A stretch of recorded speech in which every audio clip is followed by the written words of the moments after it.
Hey everyone, and welcome back. It feels like every day the world gets a little bit closer to a sci-fi thriller, right? Oh, absolutely. And that's what we're diving into today. The very real, very present world of CBRN threats. That's chemical, biological, radiological, nuclear, and explosive. All the fun stuff. Yeah, all the fun stuff. We've got the October issue of CBRN World here, and this magazine always seems to have its finger on the pulse of what's happening globally. Yeah, it really does a fantastic job of capturing both the big picture trends and those very specific incidents that really highlight what's at stake. Okay, so let's talk specifics. Then we can zoom out and see how it all connects. Sounds good. So one of the first things that jumped out at me was that Biolab chemical plant incident in Georgia. Oh, yeah, right after Hurricane Helene. Exactly. It's like a double whammy, right? Hmm. You've got a natural disaster, and then on top of that, you've got this chemical release. It's a stark reminder that CBRN preparedness isn't just about, those hypothetical scenarios. It's about protecting lives in the midst of chaos. So what exactly happened at the Biolab plant? Well, from what I understand, a malfunctioning sprinkler system led to an explosion.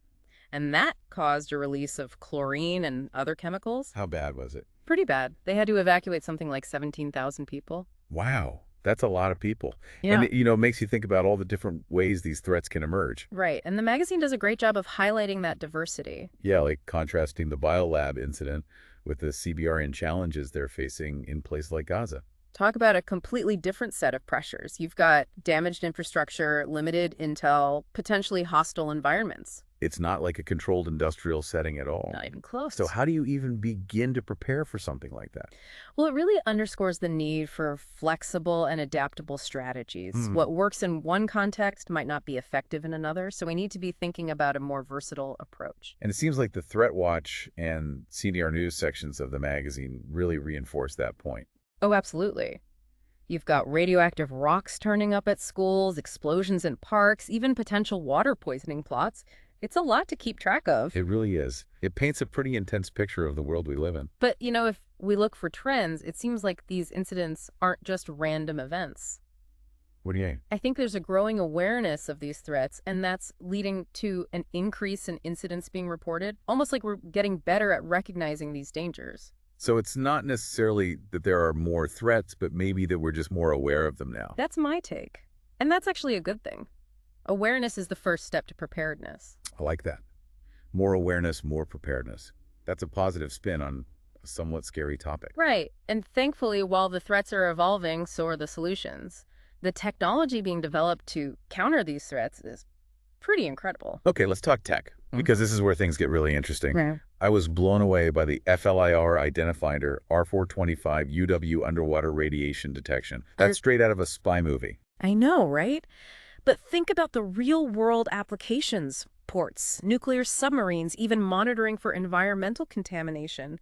It's a game changer. It really is. And then you've got the XO8 from Blackline Safety. Ah, yeah. That one's a beast. It's this portable area monitor that can detect 8 different gases plus gamma radiation, all in a device the size of a tablet. It's amazing how compact and user-friendly they're making this technology. Seriously. Yeah. It's like they're putting superpower in the palm of your hand. And it really empowers first responders. Imagine being able to get accurate readings on a wide range of threats right there in the field instantly. It speeds up response times and helps make more informed decisions. It's like having a sixth sense for danger. Exactly.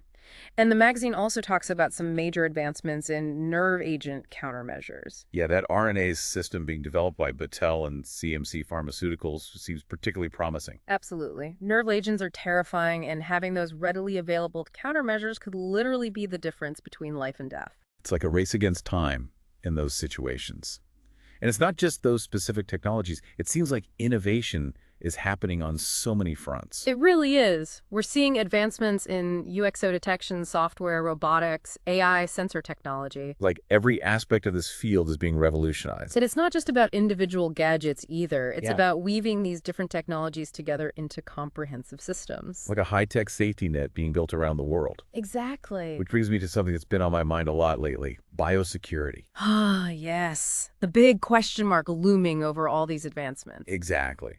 With all this incredible biotechnology, how do we make sure that knowledge and those tools are used responsibly? That's the million-dollar question, isn't it? And CBRNE World really tackles this head-on, exploring the complexities of pathogen research and the need for a global approach to biosecurity. Yeah, the article about the International Biosecurity Education Network, or IBSEN, was fascinating. They're trying to create this framework for biosecurity education, a code of conduct for scientists worldwide. It's a really ambitious undertaking. It is. But it also highlights how crucial this is. It's not just about governments and high-tech labs. It's about individual responsibility, too. It's a real paradigm shift. We're used to thinking of biosecurity as something for the experts to worry about, but the reality is, with the increasing accessibility of information and technology, biosecurity is becoming everyone's concern. So what does that mean for us? If we're all responsible for biosecurity, where do we even begin? Well, I think the first step is awareness. The more we understand about the potential risks and the ethical considerations involved, the better equipped we are to make informed decisions and advocate for responsible practices. So being curious, asking questions, educating ourselves, those are all important steps. Absolutely. It's about cultivating a sense of responsibility, both individually and collectively. Well said. Yeah. Well, reading this issue of CBRN World has definitely made me more aware of these issues. It's a bit daunting, but also fascinating to see how this field is evolving. It is. And speaking of evolution, there's another area where we need to adapt our thinking, and that's when it comes to cold weather. Wait, cold weather. How does that affect CBRN preparedness? It might seem counterintuitive, but cold can significantly impact the effectiveness of protective gear, especially respirators. Okay, now I'm really intrigued. Tell me more. Well, the main issue is moisture. When you exhale in cold weather, your breath condenses, and that can really mess with the way certain respirators work. So it's not just about staying warm, it's about making sure your equipment is functioning properly. Exactly. And to help us understand this better, we've got someone joining us who's done extensive research on this very topic. Oh, wow. I can't wait to hear what they have to say. This deep dive just keeps getting deeper and deeper. Welcome back to the deep dive into all things CBRN. You know, before the break, we were talking about how cold weather can really throw a wrench into preparedness. Yeah, it's not something you usually think about, but you were saying it can impact how well protective equipment works, especially respirators. It really can. And to help us unpack this a little further, we're joined by Daniel Tobjerk. He's a principal scientist at the Swedish Defense Research Agency, and he's done some fascinating research on this very topic. Welcome, Daniel. Thanks for having me. So, Daniel, let's jump right in. How does cold weather actually affect respirator performance? What's going on there? Well, the main issue is moisture. When we exhale, our breath is warm and moist. In cold weather, that moisture can condense inside the respirator, especially if it's freezing temperatures. And that's not just uncomfortable, right? That moisture can actually compromise the respirator's ability to protect the wearer? Exactly.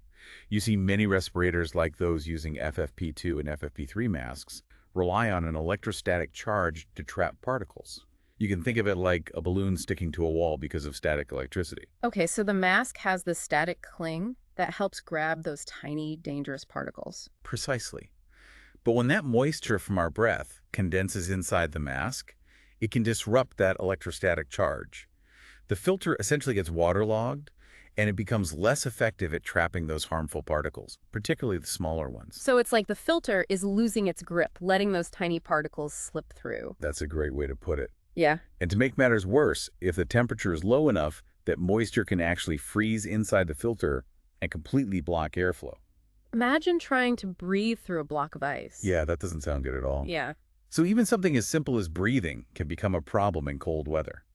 What can people do to make sure their respirators are working properly in those conditions? Well, the first line of defense is choosing the right type of respirator. Yeah. In cold weather, a full face mask or a half mask with an exhalation valve is generally a better choice than a simple filtering face piece. The exhalation valve helps to vent out that moisture, preventing it from building up inside the mask. So it's like having a little escape hatch for that warm, moist air. Exactly. And just like in any situation where you're using a respirator, a good fit is crucial, but it becomes even more important in cold weather. That makes sense. You need a tight seal to prevent any leakage, especially when those tiny particles are more likely to slip through.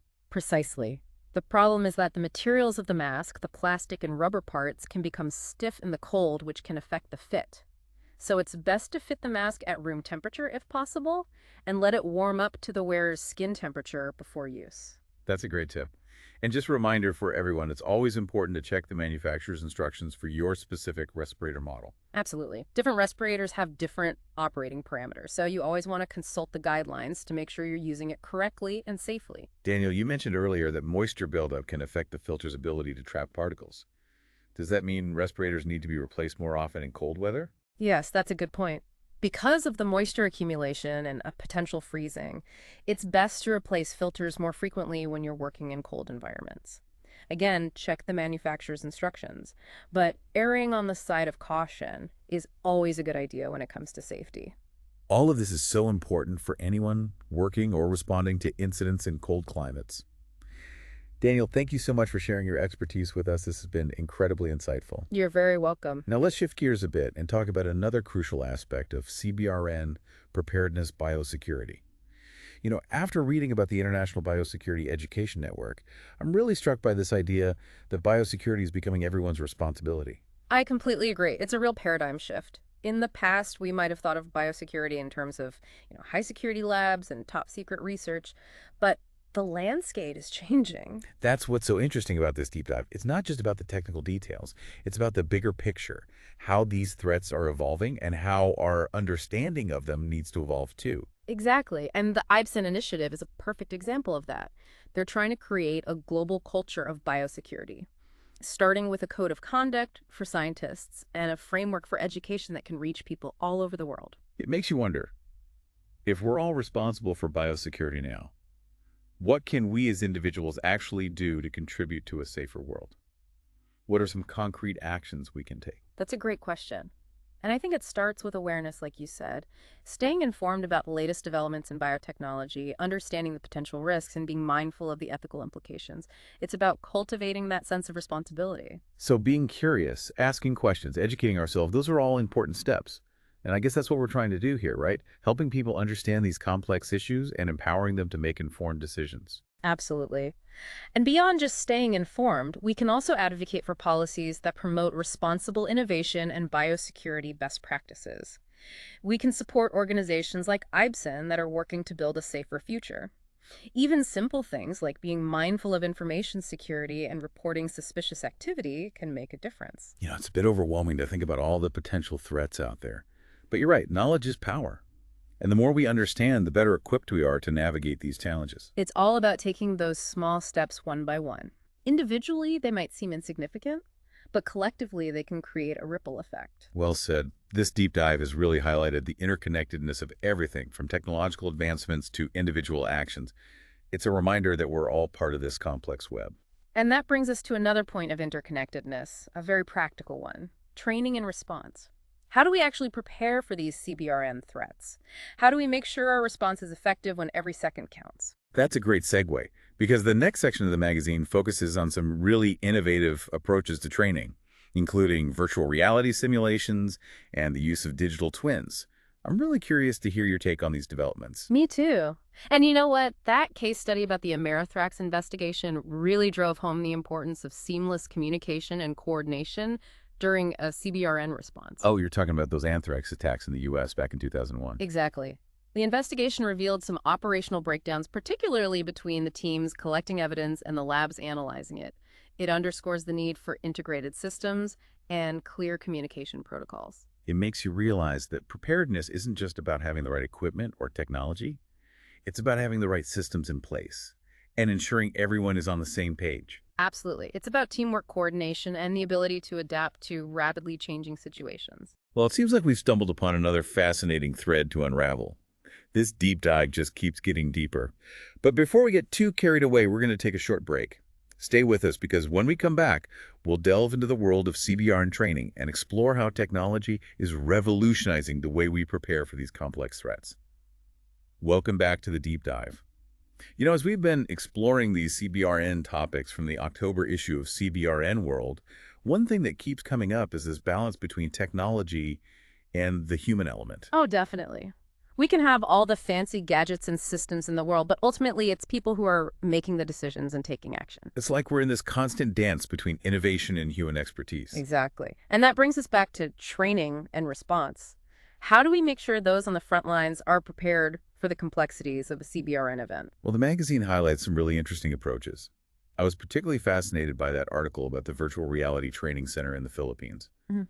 Using VR to simulate CBRN scenarios, that's next level. It really is. You can immerse responders in these highly realistic environments, expose them to different threats, and test their decision-making skills, all in a safe, controlled setting. It's like a video game, but with real-world implications. Right. And it makes you think about how that kind of training could have helped prevent some of the missteps that happened during the Amerithrax investigation.